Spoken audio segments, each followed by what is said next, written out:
And for the community council members tuning in later, I'm Amy Siegel, the ASA Director of Programs, and I'm joined by Tina Weissman, our Strategic Planning Specialist.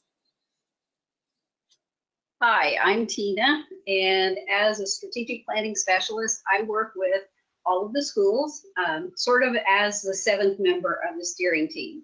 And so we work together on each facet of the plan that will eventually become the school improvement plan.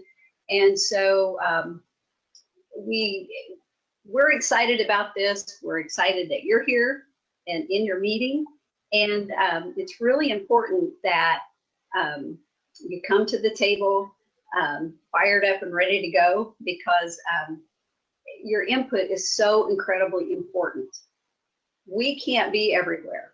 And anytime that we come as school representatives, then we carry that label with us, which we proudly do. But at the same time, the schools and education of kids, we know, comes from everywhere, and it needs to have input from everyone. So your role as a community council member or a council member is, of course, an easy one. The first thing is that you care about the community's young people. Of course we do.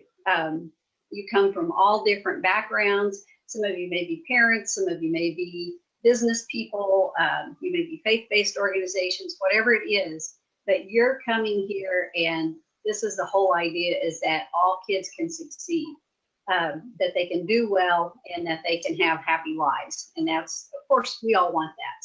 So we're glad you're here, really glad you're here. We're also going to review student and school data. You will be taken gently through the process of different types of school data and different types of student data. You will see I-STEP scores, you will see mastery of standards.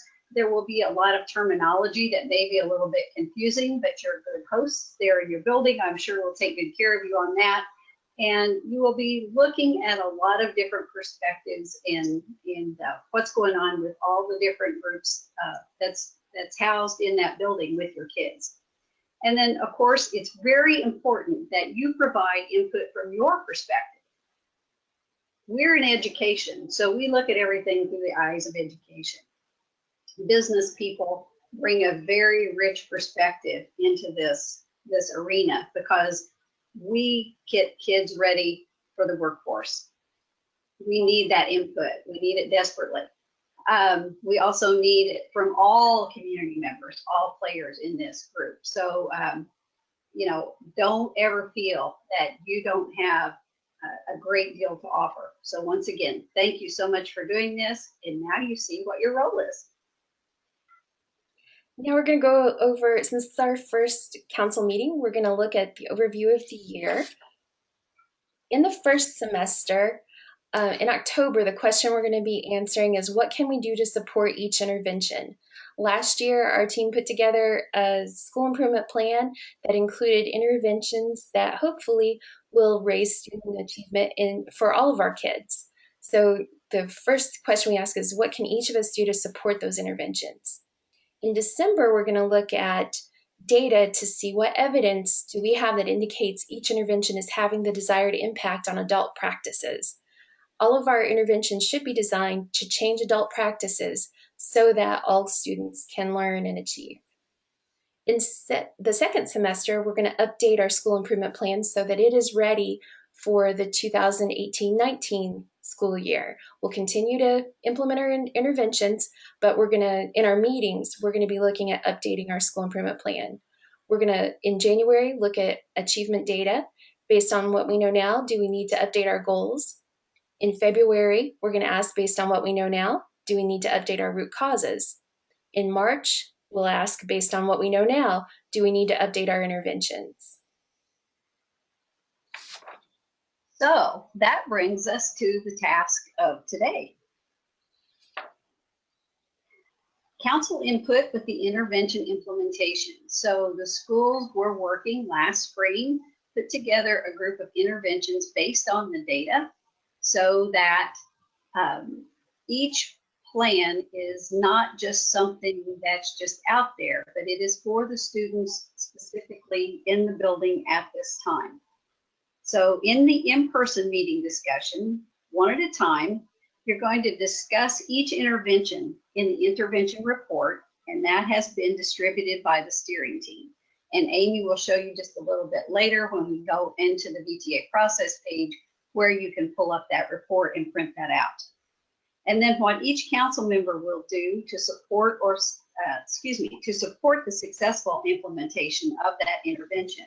So there again, thinking from your point of view, from what you bring to the table, how can you be an important supporter of those interventions? And then in the online discussion, which you remember you have that option as well, which there again, when we get into the more technical aspect, Amy will review all of you on that. You're going to open the link to the intervention report in the instructions, and then you're going to be able to comment with a description of what you will do to help implement each intervention. So lots of opportunities to give your input of how you can help.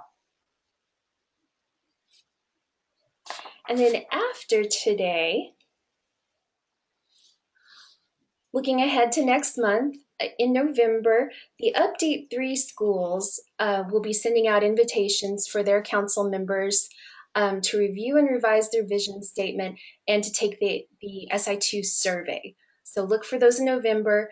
You'll only get it if you're at an Update 3 school. In December, all of our teams will be sending invitations to the councils to study follow-up data to help determine the degree to which each intervention has been implemented and to determine the impact of each intervention on the targeted adult practice. At that time, we're going to have you make recommendations regarding in-flight adjustments to the intervention as needed. So if we feel like one of our interventions isn't getting implemented, we'll talk about in December what we can do to make sure it goes better during second semester. And this ends our council meeting. I just want to thank you for your participation today. And at this time, we're going to switch back over talking to our steering team members.